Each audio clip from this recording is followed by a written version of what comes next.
For the Chinese, no mountain is too high, no canyon too deep. Where others see natural barriers, China sees blueprints. Faced with cliffs plunging 700 meters, the response is simple. Cut through the mountain. Build across the void. Ledges are carved into vertical rock, supports anchored on sheer walls. A bridge stretches where no road should exist. No flat land, no easy terrain, just determination, precision, and a refusal to be stopped by gravity.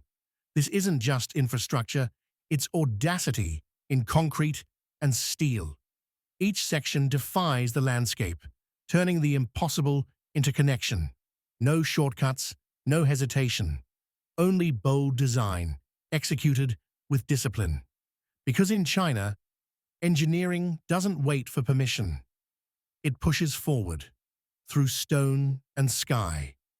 No mountain is too high, no canyon too deep. Just a challenge waiting to be conquered.